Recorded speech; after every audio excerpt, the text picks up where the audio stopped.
മുഖ്യമന്ത്രി പിണറായി വിജയന്റെ ഗൾഫ് പര്യടനം ആരംഭിച്ചു. ബഹ്റൈനിലെ പ്രവാസി മലയാളി സംഗമത്തിൽ മുഖ്യമന്ത്രി സംസാരിക്കുകയാണ്. വിവരങ്ങളുമായി ജലീൽ കണ്ണമംഗലം ചേരുകയാണ്. ജലീൽ, മുഖ്യമന്ത്രിയുടെ ആദ്യ പരിപാടി അതിൽ പ്രവാസികളെ ഏറെ അഭിനന്ദിച്ചുകൊണ്ടുള്ള ഒരു പ്രസംഗമായിരുന്നല്ലോ മുഖ്യമന്ത്രി അവിടെ നടത്തിയത്. കൃഷ്ണ, ഗൾഫ് സന്ദർശനത്തിലെ മുഖ്യമന്ത്രിയുടെ ആദ്യത്തെ പൊതുപരിപാടിയാണ് ഇപ്പോൾ നടന്നുകൊണ്ടിരിക്കുന്നത്. പ്രവാസി മലയാളി സംഗമത്തിൽ മുഖ്യമന്ത്രി സംസാരിച്ചു കൊണ്ടിരിക്കുകയാണ്. ബഹ്റൈൻ കേരളീയ സമാജം ഹാളിലാണ് ഈ പരിപാടി നടക്കുന്നത്. മുഖ്യമന്ത്രിയുടെ പ്രസംഗം ഏതാണ്ട് 1.25 മണിക്കൂർ പിന്നിട്ടു. ഇപ്പോഴും പ്രസംഗം തുടർന്നുകൊണ്ടിരിക്കുകയാണ്.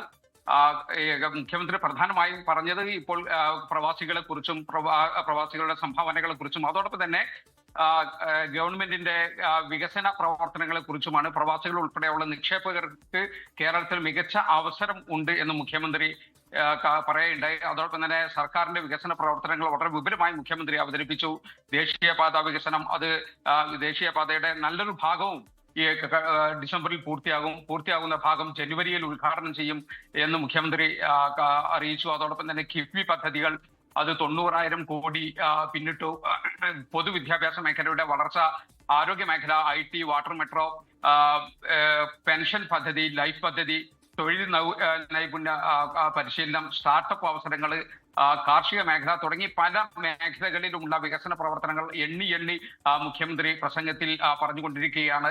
പ്രസംഗത്തിന്റെ തുടക്കം തന്നെ പ്രവാസികളുടെ സംഭാവനകളെ കുറിച്ചാണ് മുഖ്യമന്ത്രി പറഞ്ഞത്. ബഹ്റൈൻ കേരളവുമായി ഏറ്റവും അടുത്ത് നിൽക്കുന്ന ഒരു രാജ്യമാണെന്ന് പറഞ്ഞുകൊണ്ടാണ് മുഖ്യമന്ത്രി പ്രസംഗം ആരംഭിച്ചത്. മലയാളത്തെ കേരളത്തിന്റെ അതിരുകൾക്കപ്പുറത്ത് എത്തിക്കാനുള്ള ശ്രമം ആരംഭിച്ചത് തന്നെ പ്രവാസികളാണ്. അത് സർക്കാരിന് തന്നെ മാതൃക ആയിരുന്നു എന്നാണ് മുഖ്യമന്ത്രി പറഞ്ഞത്. കേരളത്തിന്റെ പുരോഗതിക്ക് തുടക്കം കുറിച്ചത് ഭൂപരിഷ്കരണവും അതോടൊപ്പം തന്നെ പ്രവാസവുമാണ്, പ്രത്യേകിച്ച് ഗൾഫ് കുടിയേറ്റമാണ് എന്ന് മുഖ്യമന്ത്രി പറയുണ്ടായി. സാമ്പത്തിക വിദ്യാഭ്യാസ മേഖലകളിലൊക്കെ ഉള്ള പ്രവാസികളുടെ പങ്കിനെ കുറിച്ച് മുഖ്യമന്ത്രി പ്രത്യേകം പറഞ്ഞു.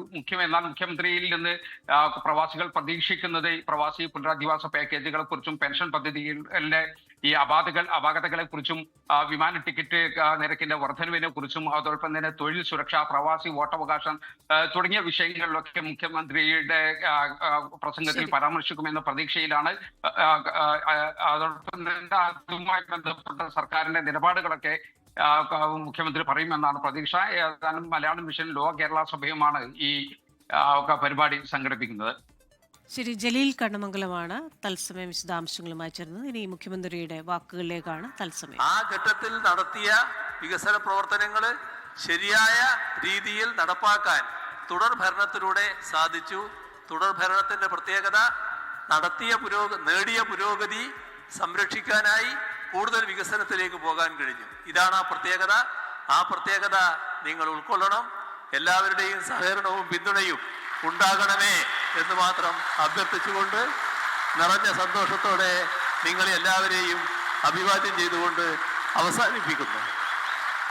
ലോകത്തെവിടെയായാലും ഏത് സമയത്തും 24 വാർത്തകളും ഓഗ്മെന്റഡ് റിയാലിറ്റി പാക്കേജുകളും എക്സ്പ്ലെയിനറുകളും വിശദമായി കാണാൻ ഞങ്ങളുടെ യൂട്യൂബ് ചാനൽ നിങ്ങൾക്ക് സബ്സ്ക്രൈബ് ചെയ്യാം.